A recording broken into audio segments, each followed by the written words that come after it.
It was like the weirdest thing. The lights would go out, this lady would show up, but it was kind of like The Undertaker. So briefly, even though you're watching WCW Nitro, you kind of think it's The Undertaker. The lights will go out, you hear bong. You're like, awesome, Undertaker.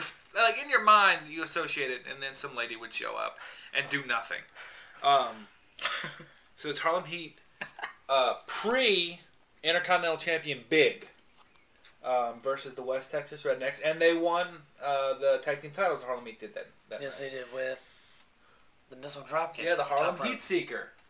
And by proxy, somebody's dead in this match. Kurt Hennig, though he was just standing around. Oh, that's right. Yes. By proxy, Kurt Hennig is dead. Wait, are both Wyndhams alive? I thought one. I thought that. I did not know Kendall was dead. I was fairly certain he had was. I wish Someone online comment and leave us a message and let us know. Kendall Wyndham alive. That's another or guy dead. we're worried I about. hope he's not We're worried dead. about him. We're not sure. Saturn as well. If you know anything about Saturn or Kendall Wyndham, maybe they're living together in a ranch. Who knows? Ranch style house. Ranch style house. So overall, good, bad. 5 on a 10 for me. I'm indifferent. It was a tag title match. It's pretty standard. I do love the tag titles. I love those belts, though. I'm totally indifferent. I don't even remember what happened. All I remember is seeing the Harlem Heat Seeker and going, "Hey, look, that's the Harlem Heat We're Seeker." doing a wonderful job reviewing this show. I know we only paid attention to the first match and then lost total interest. It was not a great match. It wasn't a great show, unfortunately. Number 7. Match number 7. My hand, everybody. What was number 7? Match number 7.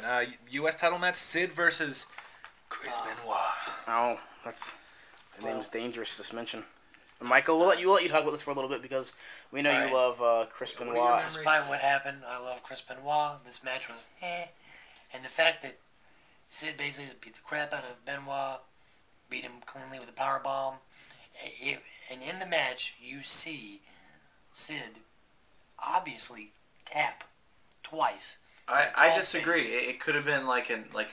Oh, I'm so frustrated that he got me in this move. I thought it was a tap. It was like an immediate. I think you yourself actually said, "Oh, that's a tap." I thought you actually said that yourself. Or you? I probably did, and then it's a tap, and then recanted. He screamed it's a tap, and now he's arguing with Michael that it was not a tap. I disagree. Yes, I don't think he disagrees with his own agreeal at first. And I think that everybody. I've changed my stance. I think that everybody at this table is in total agreement that this match was good, despite Chris Benoit. It was not a terrible match. Despite Chris Benoit, wow. In my mind, Sid carried this match 100%. I don't know where this is at on my face. I'm just gonna do this for a second. 100% Psycho really Sid, close. Right? Whoa. I love Sid's powerbomb. I think it's fun to watch. I love Sid's Jerry Curl. Sid's Jerry Curl apparently is great as well. I like the match. It was one of my favorite matches. I actually remember Chris Benoit winning for some reason. Obviously I'm wrong because he didn't. It was a couple months later. You're remembering his world title win, which he immediately vacated to go to the WWF. Oh, that's right. I do remember that now. They finally gave him. Sold out 2000. Let's see if we can get that. That'd be fun to review because I think I got I'd like it at to. home. Do you? I don't know where it is. I'll find Well, it. that doesn't really count. You don't know where it's at. I don't know where it's at. What do you think about it? It was a decent match, really. I mean, there were some false finishes, surprising finishes, and it was okay. What was your big fear going into this match? That Sid would break his leg, like in that video I hate. Yeah, that's a No, terrible. it was a completely different match. We know. I assume he breaks his And leg he was in every wearing match. jeans in the match where he broke his leg. Oh, That's terrible. But U.S. title. Let that be a lesson to you, John Cena. You wear jeans in a match, you will probably break your leg, and you just got a shot of my kitchen because I don't know how to hold this thing right. Who was the U.S. champion going into this? I forgot to write it down. Wasn't Benoit, and Sid won it. yeah. Wait, Benoit was the champion. He was the champion. So Benoit was the champion, lost it to Sid. Then somehow, in a matter of like 3 days or like a month or 2 months, whatever. It was a couple months later at Mayhem. So Sid lost the U.S. title that he won from Benoit to win the world title that Benoit then beat him for, then vacated and left. Yes. Yes, Benoit. I love WCW. That was the greatest. How did they explain why Chris Benoit didn't win the title? This was kind of. I think they even set it up before. Arn Anderson was a special referee, and Sid tapped out to the crossface, but his left foot was under the bottom rope, so twisted around. It negated the tap out, and the referees reviewed the tape, quote unquote, and was like, all right, well, title goes back to Sid. Now, that was something they had to do immediately because Benoit was like, I'm not here anymore, right? Yeah. Right. So Benoit would have stayed the champion. Actually, soon after, Saturn, Malenko, and Guerrero were all gone. They all left at the same time, all with Chris Benoit. Ended up on TV, what, January of the next year?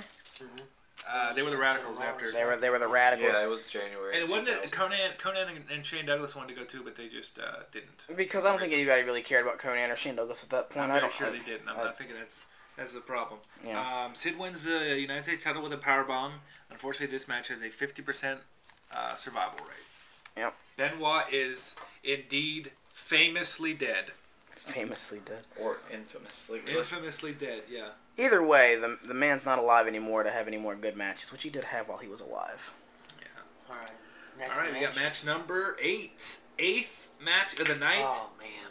Diamond Dallas Page versus Bill Awesome Goldberg.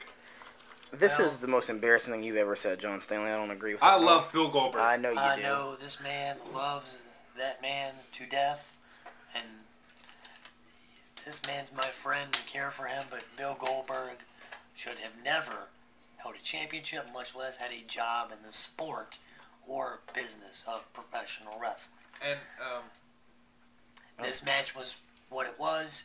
It was bleh. I just want to point out that Justin has actually left for this argument because we hear this argument all the time with these two people. But anyway, DDP, he had some good moments in his career. Overall, Goldberg, just dreadful forever. Always will be, always has Goldberg, been. This match was... He's back. I defend one thing. I defend Goldberg and Brock Lesnar. I defend that match for some godforsaken reason. We had this discussion earlier. Goldberg has everything you like in a professional wrestler. Like I was talking about earlier. He's a legitimate athlete, a pro football player, expert martial artist. He is part man, part machine. He walks through fire. He is so tough they have to have cops surround him 24 hours a day. Wait, wouldn't that make him not tough? No. They're afraid he's going to hurt other people. He can wake up in the middle of the night and just go spear, jackhammer. Oh my God. Hello, Candy. How are you today? There's a cat on the table. She's part of the review right now, I guess. So Michael's backed up you from agree? this. No, God, I'm sorry.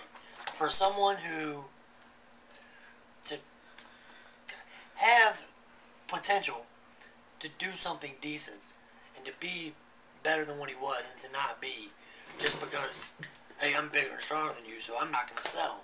You know, I'm not going to work with someone the right way and just be stiff and just be stupid about it, pretty much. So, well, not cooperate with other people. I actually have a funny question here.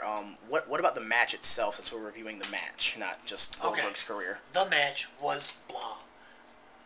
Okay, moving on. Justin, your opinion? It was mediocre. It was, DDP's okay. Goldberg had some okay moments, I guess. I don't really like either of them. So, it was watchable.